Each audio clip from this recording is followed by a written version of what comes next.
Welcome to a training on the Alphabetic Principle.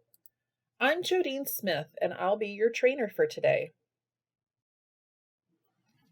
In April of 2000, the National Reading Panel released a report that summarized a review of the research that supported reading instruction.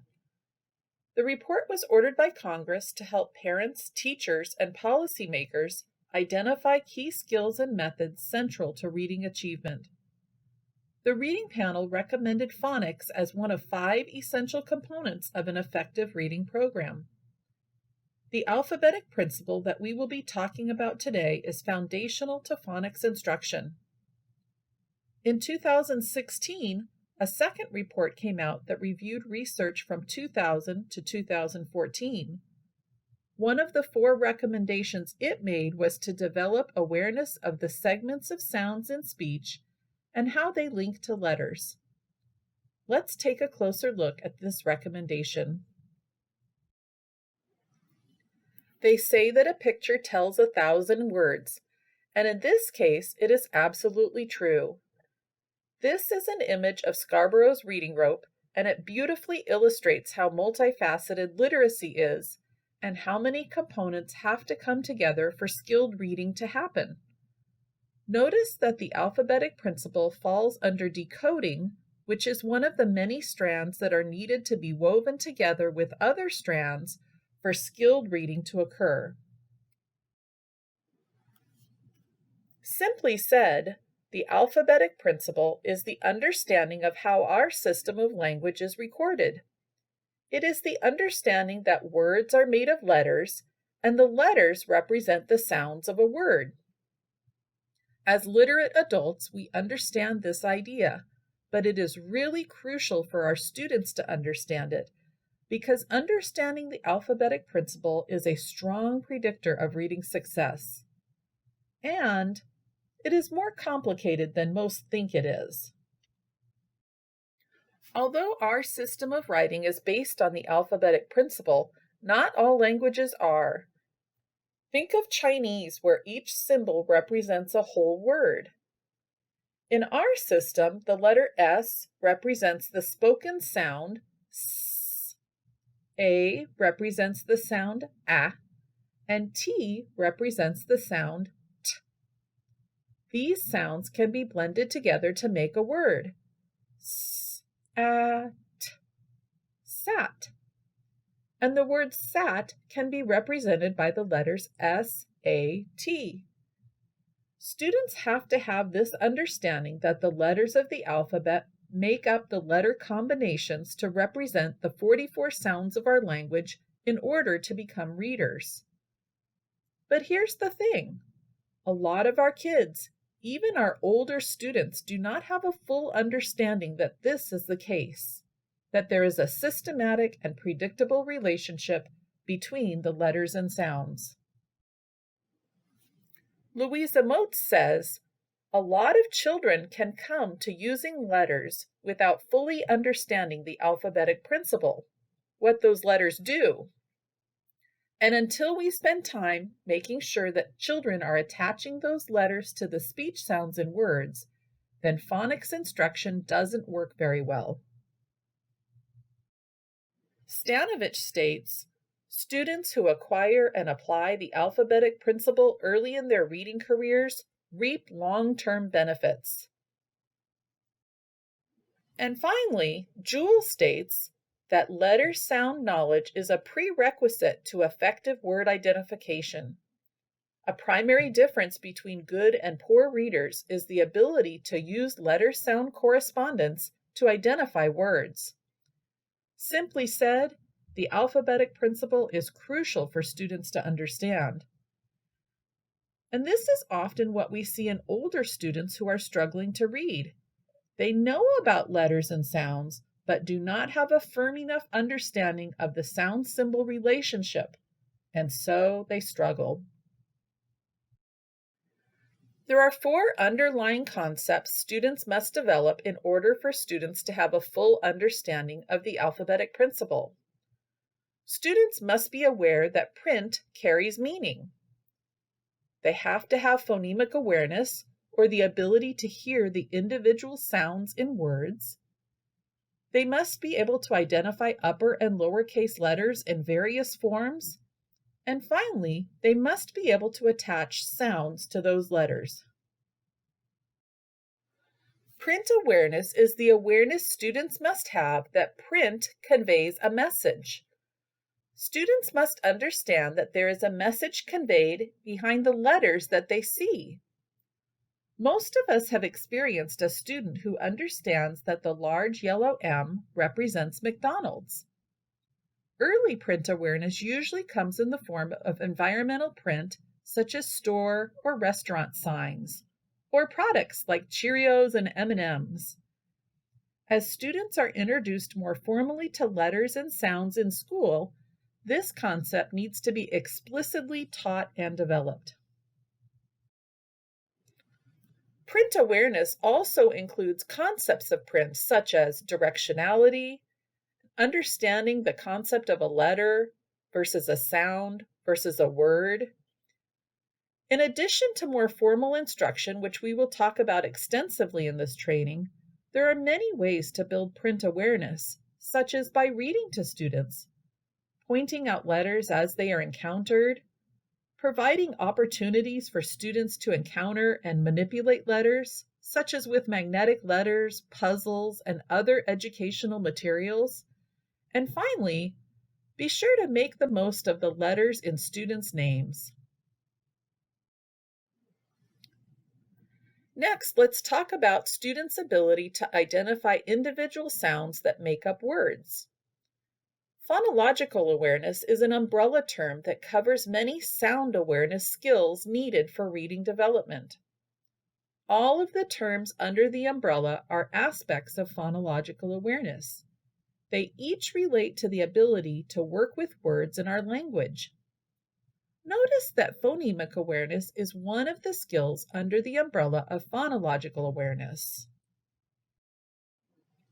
Here is the umbrella again, but I've rearranged the skills under the umbrella a bit. I've isolated phonemic awareness on one side.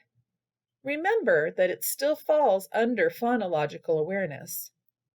You will see that I have now revealed more skills that fall under phonemic awareness, including phoneme isolation and identity, segmentation, blending, and manipulation.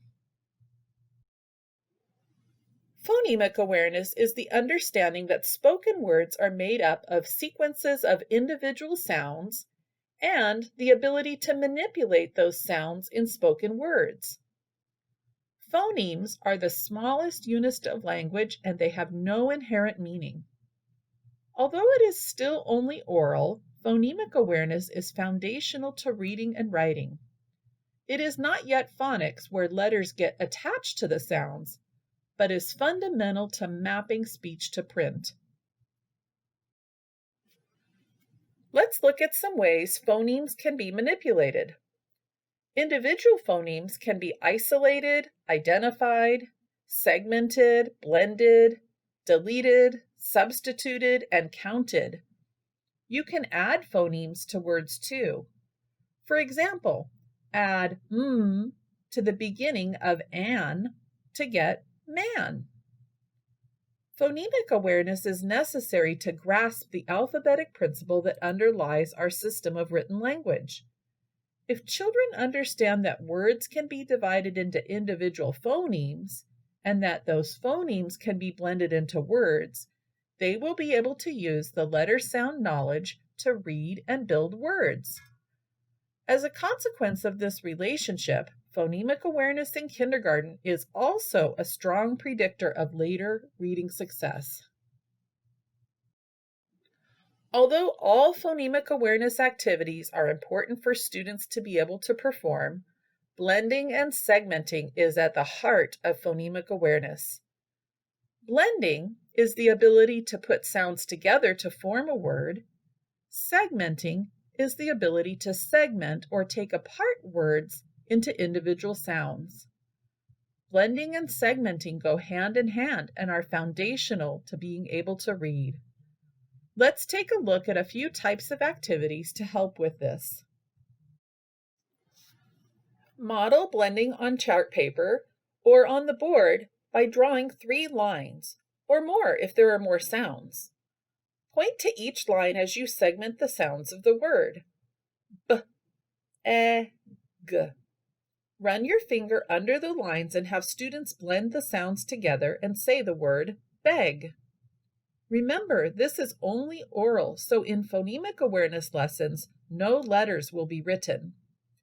Here is an example of another word. Listen to the sounds. T, e, n. Students should say 10. Here is an example of a word with 4 phonemes. P, e, n, e. Students should say penny. Let's try one more. H, a, n, d. Students should say hand. Alconin boxes are often used to provide students with a visual for segmenting words.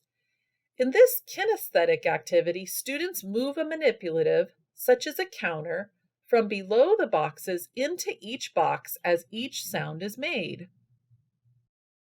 Let's look at an example using the word cheese.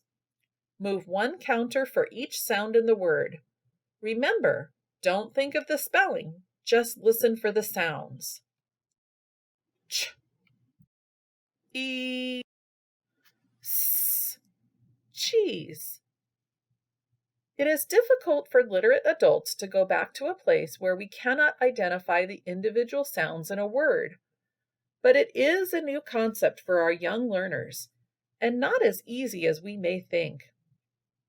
It is complicated by the fact that sounds can be distorted, and the boundaries for determining where one sound ends and the others begin are not always clear to the ear and brain, especially for young learners. But an awareness of the separate sounds of speech is a precursor for children's ability to make a mental map of the correspondences between the letters and the sounds they represent. So although there are only a couple of slides on phonemic awareness, it is well established that phonemic awareness is the single best predictor of reading success in 1st and 2nd grade. In short, students need to be very, very skilled at hearing those sounds in words. This is all the time we will spend on phonemic awareness for this training, but there is another training on developing phonological and phonemic awareness available through LACO that can be accessed if you want more information on the topic. Let's move on to talking about identifying the letters of the alphabet. Easy to do, right? Just learn the 26 letters of the alphabet. But let's stop and think about how difficult this task can be. Letters are different than other things that children have encountered in the world. When children learn the name of something, the name is the name. A chair is a chair. It doesn't matter which way you turn it. If it is on its side, it is still a chair.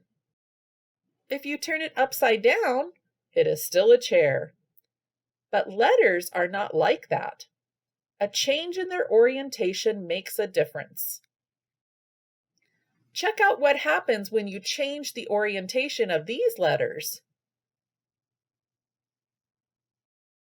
Also, students may be able to recognize a letter name, but the letter P represents the sound P.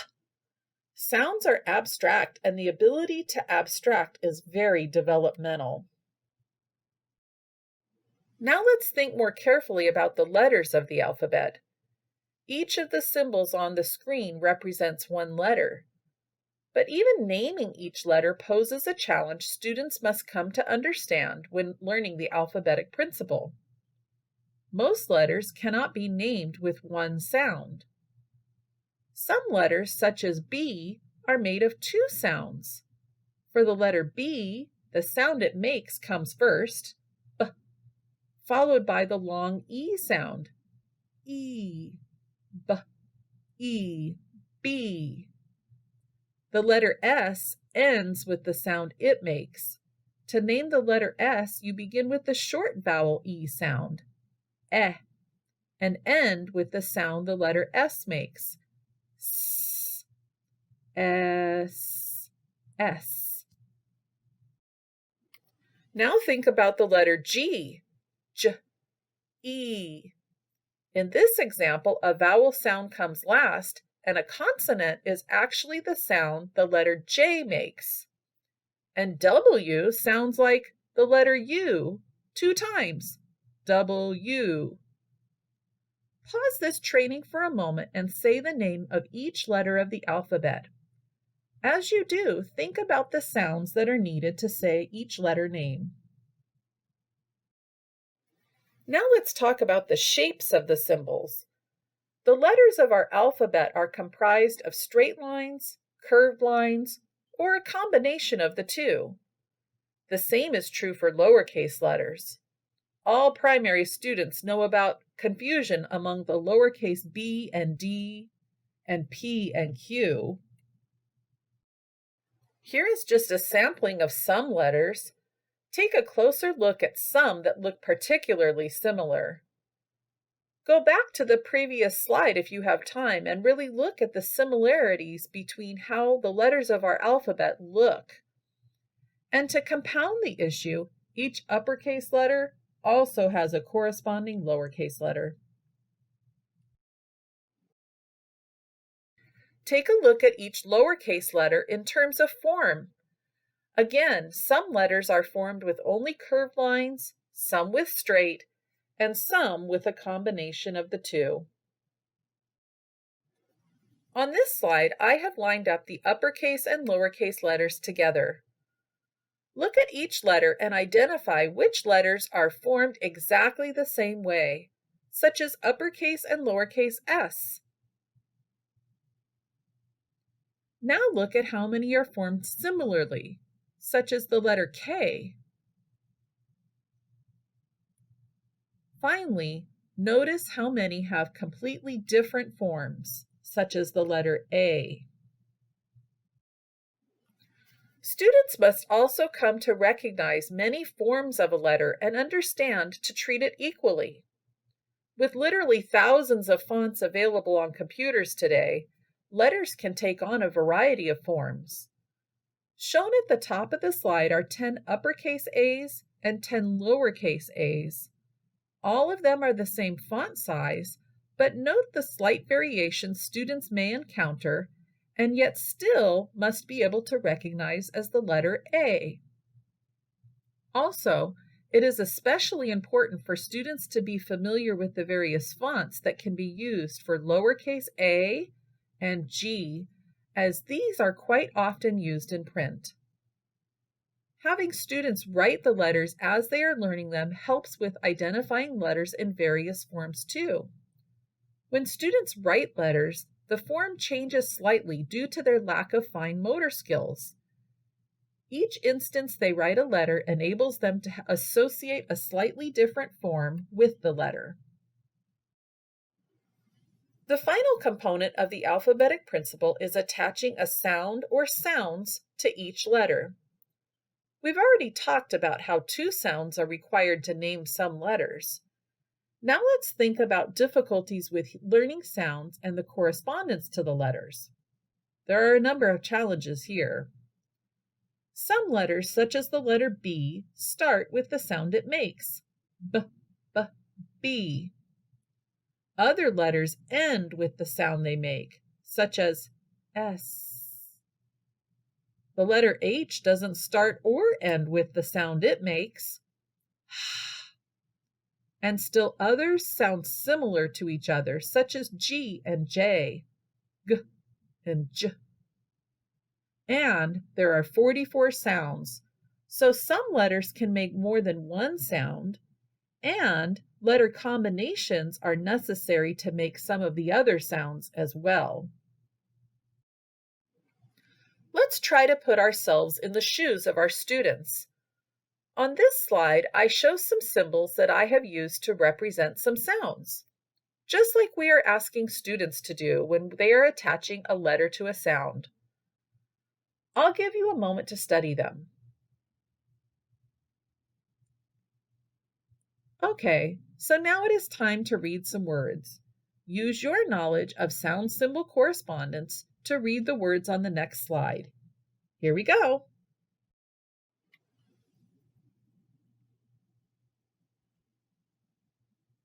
How'd it go? Can you read the words? Even though you studied the symbols on the previous slide, you have not had enough encounters with them to become completely familiar with either the symbol or the corresponding sound.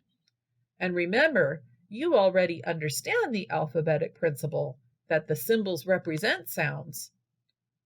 Notice that the same 4 symbols are rearranged to form each word, just like in our system of spelling. They form the words at, pit, tip, it, tap, and pat. And did you notice that just like our letters, many of these symbols look similar? 2 of the symbols are triangles arranged in different ways.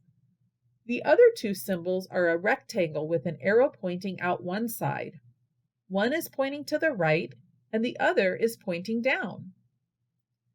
I always think this is a good exercise for us to go through so that we can experience what our students are experiencing as they are learning about our system of print.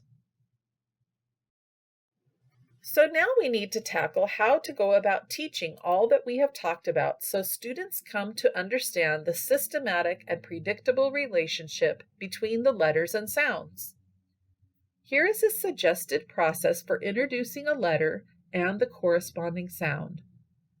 Be aware of intentionally introducing the letter as if it is students' first time seeing it, and be explicit in your instruction.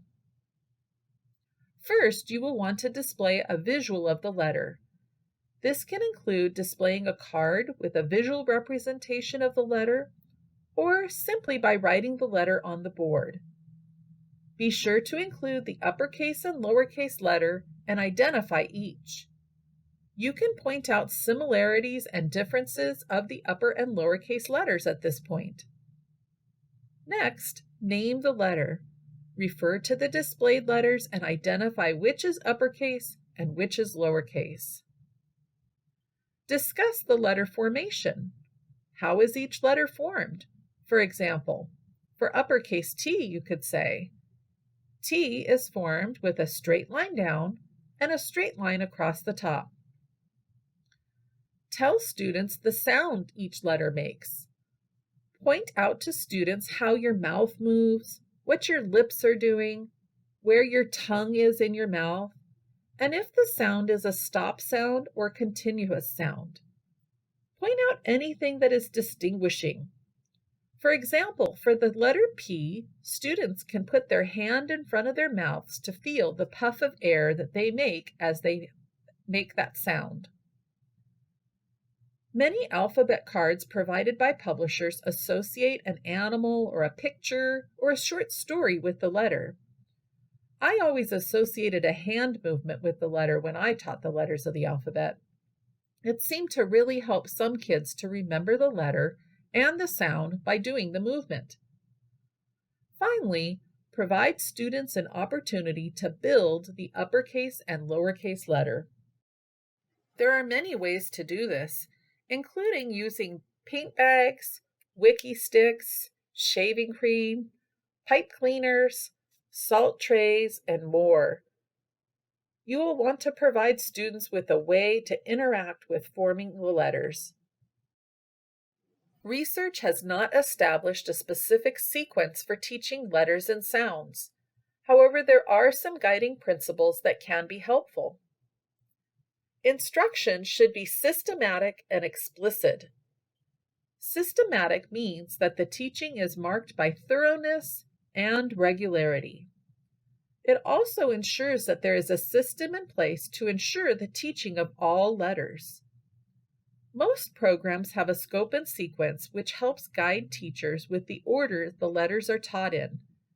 However, you may want to check with the program you are currently using to see if it matches other criteria that we will be discussing in this training. Explicit means that there is no doubt or vagueness in what is being done. In these lessons, students are being directly taught specific principles about the sound-symbol correspondence and are not left to guess or make assumptions about how this works. Since many letters make more than one sound, it is suggested that the main sound be introduced first. For example, introduce k as the sound for the letter C before you introduce s. This is where being systematic is extremely important because you will know exactly which letters and sounds have been introduced and which still need to be taught. You will also want to be conscious of introducing the exact sound that you are intending. Continuous sounds are easier to hold without distorting them, which may make them easier for students to learn initially. Continuous sounds such as M, S, and F also have high utility in making many words, so students can quickly begin applying their letter sound knowledge as soon as a vowel has been introduced. These letters should be introduced early because of their high utility. Separate visually similar letters such as B and D, and P, Q, and G, as well as letters that are similar when they're flipped, such as N and U. Sounds that are auditorily confusing should be separated too, such as the sounds for the letters F and V. Promote the mastery of a letter and its sound before introducing any confusing counterparts. Finally, mnemonic devices may be helpful with visually confusing letters.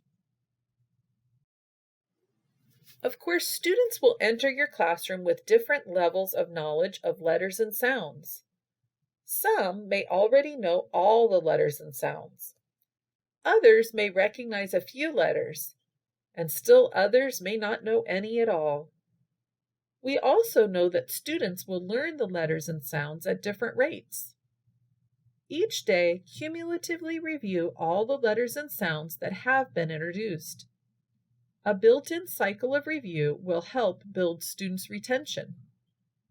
Be sure to progress monitor regularly. Teachers must formally and informally assess students in order to make instructional decisions about how fast or slow to proceed and when to implement interventions. Teachers must know which students have mastered which letters and which sounds, and where additional support, time, and experiences with the letters and sounds is needed. And this must be at an individual level. We often throw around the term early intervention. Well, here is one of the earliest places we can implement it in our schools.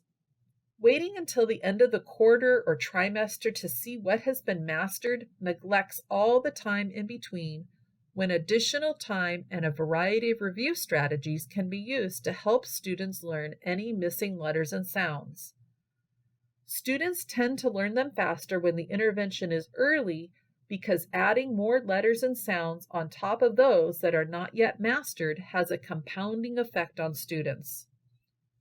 A colleague of mine likes to say, "It is easier to intervene when the menu of skills is short." Think back to the symbols that I assigned sounds to earlier in the presentation. Are you ready for me to add a few more? Or would you need some additional time to work with the ones that I already introduced before adding another symbol?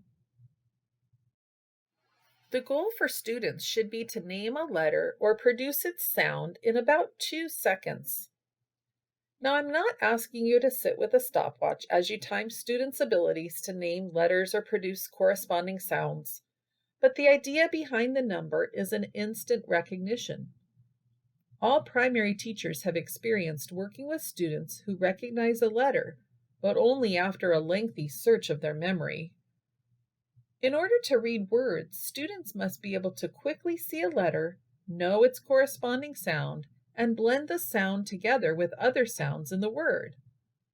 So, recognition of the letter and the ability to name its corresponding sound immediately is what is needed. Also, we want students to understand a context for learning the letters and sounds. Students are not naming them for the sake of naming them. The goal is not accomplished when all 26 letters can be named. Rather, the goal here is for reading. So immediate application in words is required.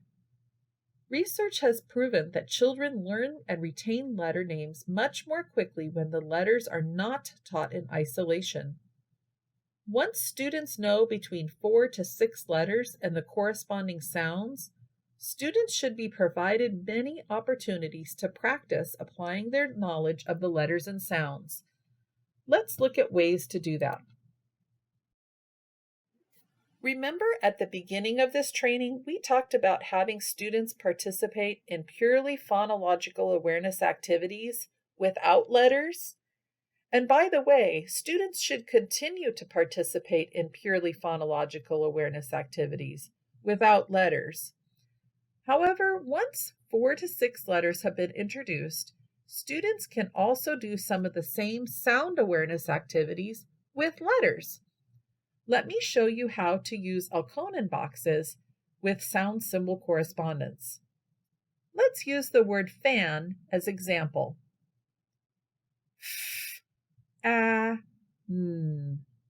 Remember, have students move one counter for each sound in the word.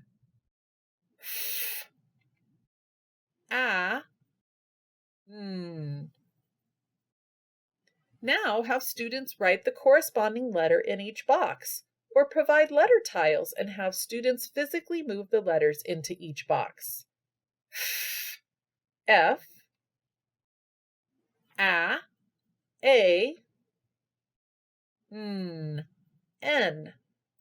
Have students run their fingers under the word as they blend the sounds together.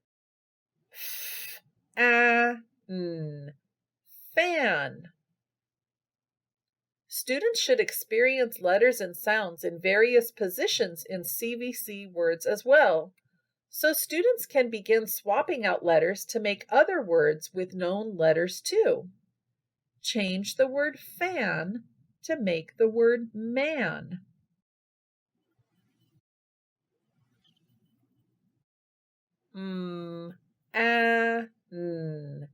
Man. Another activity which requires students to write the corresponding sounds are word ladders. Begin with a word such as man. We are going to switch one letter at a time to make new words. Now change a letter in the word man to make pan. Change a letter in pan to make pat.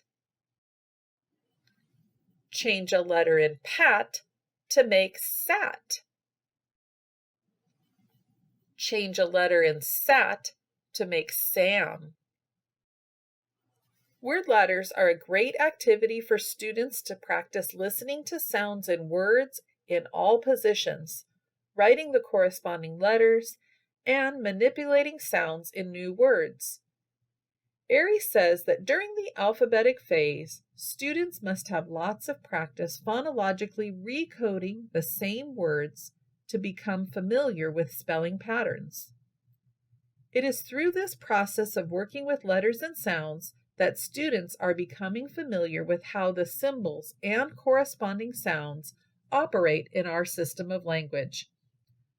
It has been shown that for most students, the inclusion of letters in a phonemic awareness activity has a multiplier impact on its outcome.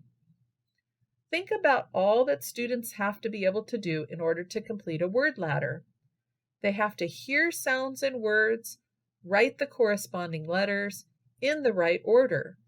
To change a word, they have to identify which sound has changed and then write that corresponding letter in the correct place in the word. Students are getting an alphabetic principle workout when doing a word ladder.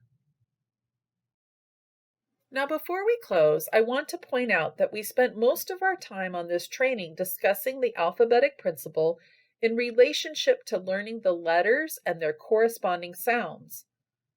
But as we discussed earlier, some letters make more than one sound, and new sounds are made when letters are put together.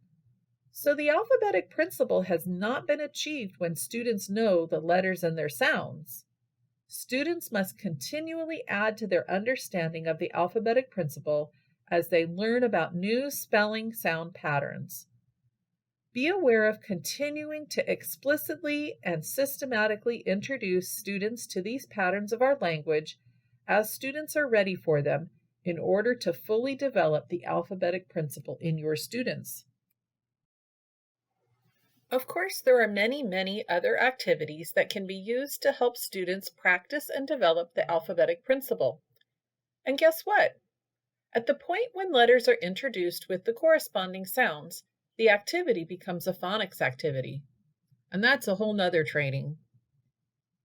At the beginning of this training, we discussed the many strands of Scarborough's reading rope, and helping students develop their understanding of the alphabetic principle will strengthen the decoding strand of the rope.